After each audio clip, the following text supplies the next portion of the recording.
नमस्कार। श्रीमती मोहरी देवी तापड़िया कन्या महाविद्यालय जसवंतगढ़ के इस यूट्यूब चैनल पर मैं प्रवक्ता हनुमान शर्मा आप सभी विद्यार्थियों का हार्दिक स्वागत अभिनंदन करता हूं। प्यारे विद्यार्थियों, कोरोना महामारी के ऐसे दूसरे संक्रमण काल में दूसरी जो लहर है उसके होने की वजह से जो आपकी अब तक ऑफलाइन क्लासें हो रही थी, अब हम पुनः द्वितीय वर्ष BA द्वितीय वर्ष की कक्षा में ऑनलाइन क्लासेस प्रारंभ कर रहे हैं। तो प्यारे विद्यार्थियों, अब से हम जो है आपकी ऑनलाइन कक्षाएं हिंदी साहित्य की होगी। तो उसमें आज हम हिंदी साहित्य की जो ऑनलाइन क्लासें हैं वो हम लेने वाले हैं। इससे आपका जो ऋतुकालीन काव्य जो प्रथम प्रश्न पत्र है BA द्वितीय वर्ष की कक्षा में हिंदी साहित्य विषय के अंतर्गत ऋतुकालीन जो काव्य आपका प्रथम प्रश्न पत्र है उसमें हमने प्यारे विद्यार्थियों कवि केशवदास जी के जो पाठ थे वो विद्यार्थियों हमने ऑफलाइन क्लासों में जो है रूबरू होकर के पढ़ लिए हैं।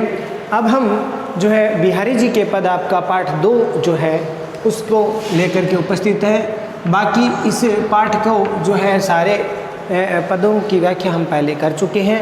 अब महत्वपूर्ण पदों के जो परीक्षा के उपयोग की दृष्टि से अत्यंत महत्वपूर्ण है उन्हीं पदों की व्याख्या को लेकर के उपस्थित है। तो चलिए प्यारे विद्यार्थियों, इन कवि बिहारी जी के महत्वपूर्ण दोहों की व्याख्या हम लेते हैं जो कि परीक्षा की दृष्टि से अत्यंत ही क्या है, महत्वपूर्ण है।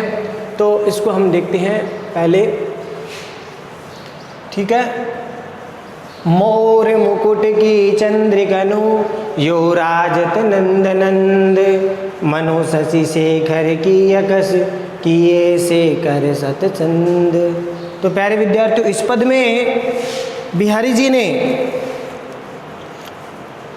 प्रसंग में आपको ऐसा लिखना है कि प्रस्तुत दोहा कवि बिहारी जी द्वारा रचित है और इसमें बिहारी जी ने श्री कृष्ण जी की अलंकृत छवि या शोभा का वर्णन वो किया है, रूप शोभा का वर्णन किया गया है। तो अब देखिए, इसमें कोई गोपी या नायिका है वो श्री कृष्ण के सौंदर्य पर मुग्ध हो जाती है और मुग्ध होने के कारण वह अपनी अंतरंग जो सखी होती है, अपनी सहेली होती है, उससे वो कहती है, क्या कहती है कि मोर मुकुट की, यानी मोर पंखों की जो मुकुट, मोर है पंखों का जो मुकुट है, मोर पंखों का मुकुट। तो मोर पंखों का जो मुकुट है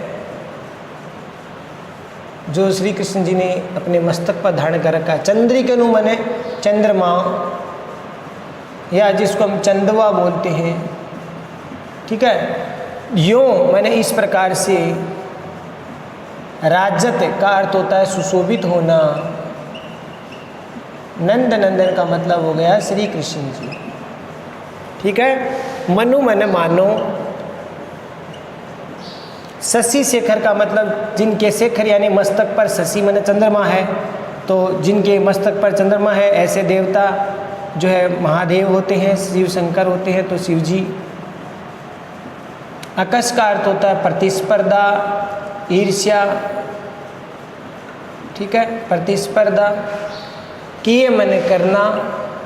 शेखर का अर्थ होता है मस्तक और शेखर का दूसरा अर्थ कामदेव भी है।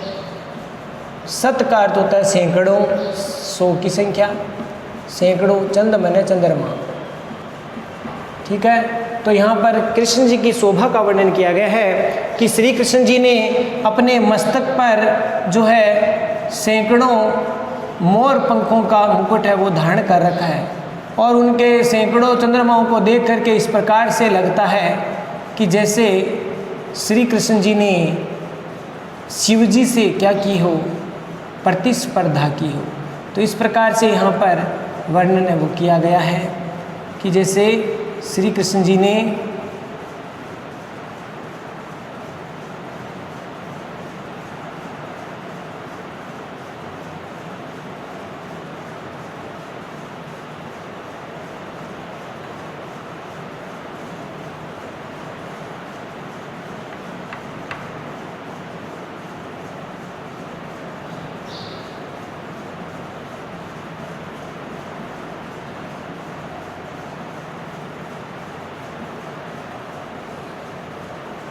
तो ऐसा लगता है जैसे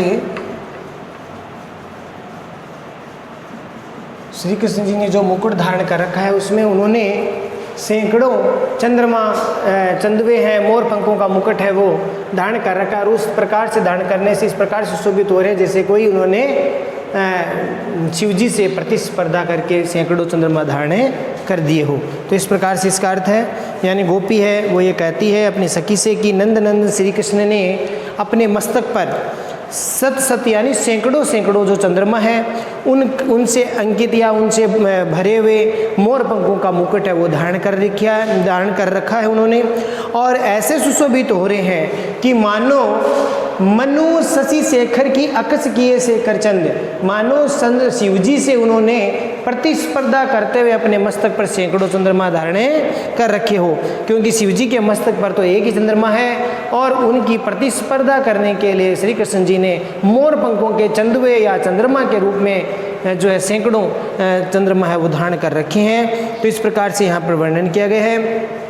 विशेष वाले पॉइंट में आप देख सकते हैं कि शिवजी के मस्तक पर तो एक ही चंद्रमा है, लेकिन श्री कृष्ण जी ने अपने मोर पंखों के मुकुट में प्रतिस्पर्धा वंश मोर पंखों के मुकुट के चंदुए के रूप में, चंद्रकों के रूप में जो सैकड़ों चंद्रमा है उनको धारण करके श्री कृष्ण जी ने रखा है। तो ये आप लिख सकते हो।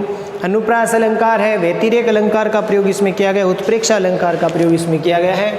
अनुप्रास है, व्यतिरेक है और उत्प्रेक्षा अलंकार, मनो शब्द आया है तो उत्प्रेक्षा अलंकार का प्रयोग इसमें किया गया है। भाषा ब्रज भाषा है, ठीक है। छंद दोहा छंद है, ठीक है। इस प्रकार से ये आप विशेष में पॉइंट में लिख सकते हैं। अगला देखिए, तंत्री नाद कवित रस सरस राग रति रंग अन बूढ़े बूढ़े तरे जे बूढ़े सब अंग। तो इस पद में देखिए प्यारे विद्यार्थियों, तंत्री नाद यानी प्रस्तुत पद्यांश कवि बिहारी जी द्वारा रचित बिहारी सत्सई से उद्धृत है और इसमें बिहारी जी ने जो ललित कलाएं हैं उन कलाओं का महत्व बताया गया है कि उनको विधि पूर्वक या पूर्ण रूप से उसका अगर उन कलाओं को सीखा जाए तो वही जीवन उसी का जीवन है वो सफल होता है या वही जीवन का सार तत्व होता है। देखिए बिहारी जी कहते हैं कि तंत्री नाद कहते हैं वीणा को। तंत्री नाद का मतलब होता है वीणा, वीणा वाद्य यंत्र।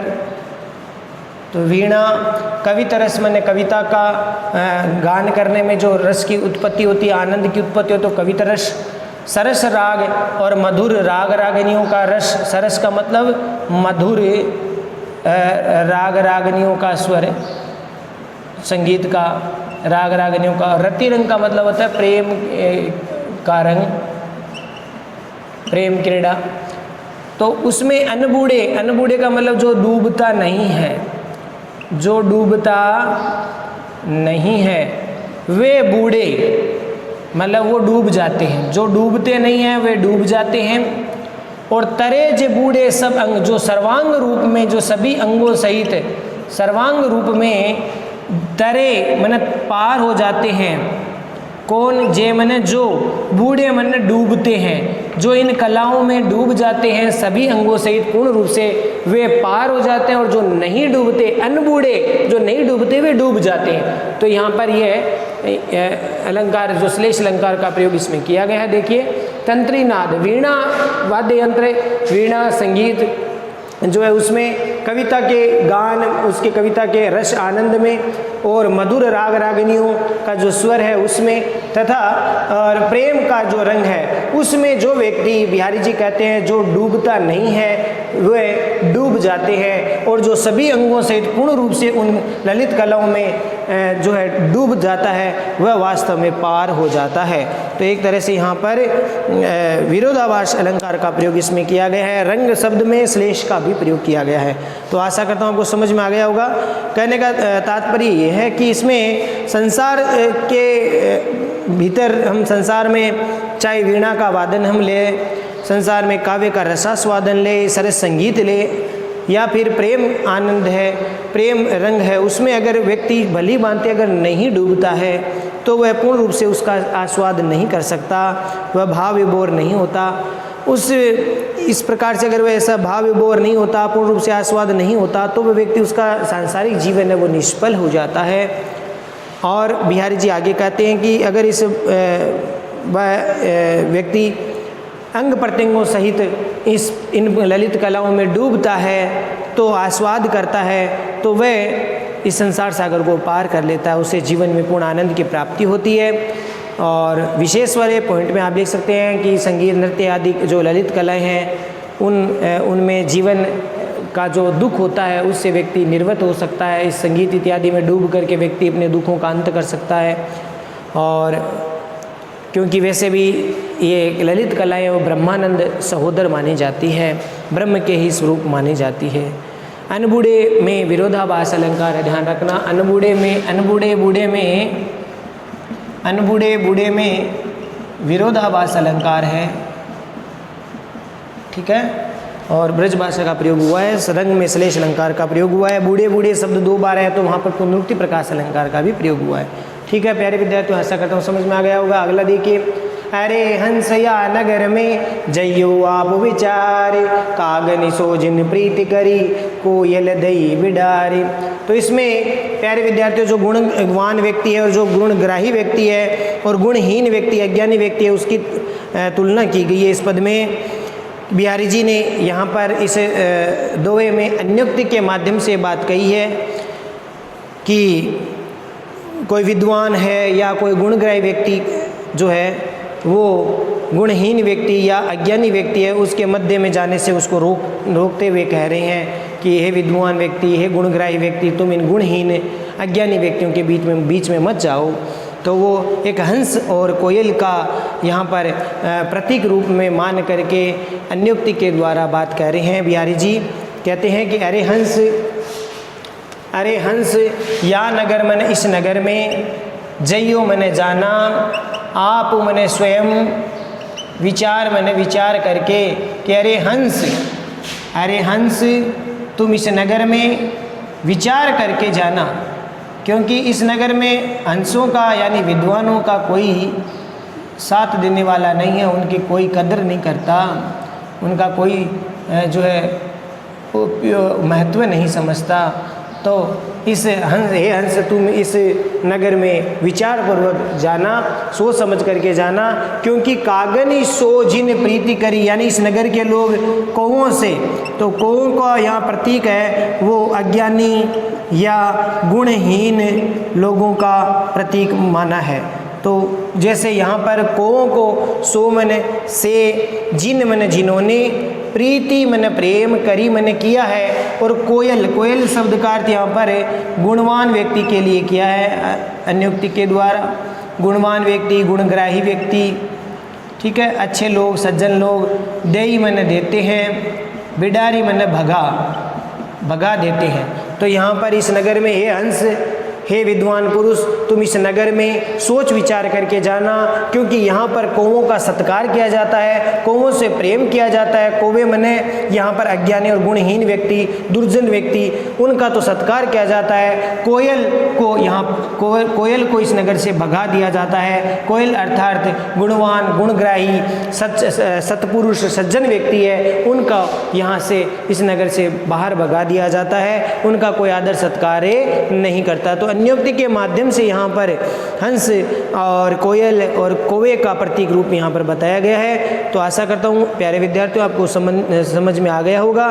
तो कौवा गुणहीन व्यक्ति है, कलंकित चरित्र वाला व्यक्ति, अज्ञानी व्यक्ति के रूप में यहाँ पर दर्शित किया गया है कि समाज में, इस नगर में यहाँ पर ऐसे लोगों का सत्कार होता है। अच्छे जो लोग हैं उनका सत्कार नहीं किया जाता, उनका अपमान किया जाता है। विशेष में हंस शब्द है वो विद्वान का प्रतीक है, या आप लिख सकते हो हंस का अर्थ विद्वान व्यक्ति या पवित्र आत्मा का प्रतीक है। और कौवा कलंकित चरित्र वाला, अपवित्र चरित्र वाला व्यक्ति के रूप में प्रदर्शित किया गया है। और अन्योक्ति अलंकार का यहाँ पर शानदार प्रयोग किया गया है, अन्योक्ति अलंकार का, ठीक है। अन्योक्ति अलंकार है, ब्रज भाषा है, दोहा छंद है, या आप विशेष में लिख सकते हैं। अगला देखिए प्यारे विद्यार्थियों, कैसे छोटे नर नुते सरत बड़नु के काम, मढ़ो दमामो जात क्यों कहीं चुए के चाम।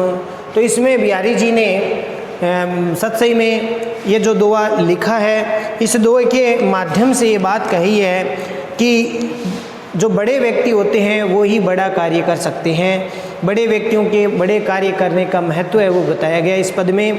तो बिहारी जी कहते हैं कि बड़े व्यक्तियों के द्वारा बड़े कार्य किए जाते हैं वे छोटे व्यक्तियों के द्वारा किस प्रकार से पूर्ण किए जा सकते हैं। जो बड़े व्यक्ति होते हैं वही बड़े कार्य करते हैं, वो छोटे व्यक्ति नहीं कर सकते। इसका भी एक उदाहरण स्वरूप इन्होंने बताया है कि क्या कभी चूहे के चमड़े से, देखिए कैसे छोटे नरुन, छोटे व्यक्ति हैं, छोटे लोग हैं, ते मन से शरत मन पूर्ण होता है, पूरा होता है, बड़े नु मन बड़ों के काम मन कार्य, कि कैसे छोटे व्यक्ति है वो बड़ों के कार्य को पूर्ण कर सकता है, क्योंकि बड़ों के कार्य बड़े व्यक्ति ही कर सकते हैं, छोटे लोग ऐसे बड़े कार्य नहीं कर सकते। उदाहरण स्वरूप बताया कि मड्यो मने मडना, ठीक है, दमामो मने चमड़े से, नहीं दमामो का मतलब यहाँ पर नगाड़ा, दमामो मने नगाड़ा, ठीक है, दमामो का अर्थ होता है नगाड़ा, कि कैसे जातु मने जाता है, क्यों, कहीं मने कहीं पर, कहीं चूहे के चाम मने चमड़ी से, कि भला चूहे की चाम से भला नगाड़ा मंडा जाता है क्या, ये कहना चाहता है कि चूहे के चमड़ी से नगाड़ा नहीं मढ़ा जा सकता, नगाड़ा नहीं बनाया जा सकता, क्योंकि चूहा छोटे लोगों का प्रतीक है, और ऐसे ही छोटे लोग हैं वो बड़े कार्य नहीं कर सकते पूर्ण, बड़े कार्य बड़े व्यक्ति ही पूर्ण कर सकते हैं। तो इस प्रकार का अर्थ यहाँ पर आया है प्यारे विद्यार्थियों। तो चूहा बहुत छोटा जीव होता है, उसके चमड़े से नगाड़ा मढ़ना संभव नहीं है, उसी प्रकार से छोटे लोगों से बड़े लोगों का काम पूर्ण नहीं हो सकता, ठीक है, ये इसका अर्थ होता है। और विशेष में लिख देना, बड़े व्यक्तियों के कार्यों की महत्ता यहाँ पर बताई गई है। और अर्थांतर न्यास और काकू वक्रोक्ति अलंकार का प्रयोग इसमें किया गया, अर्थांतर न्यास और काकू वक्रोक्ति यानी टेढ़ी बात से अर्थ को बताया गया है, तो ये भी यहाँ पर प्रयोग किया गया है। ब्रजभाषा है, दोहा छंद है, ये आप विशेष में लिख देना। तो आशा करता हूँ प्यारे विद्यार्थियों ये चारों पद आपको ठीक से समझ में आ गए होंगे।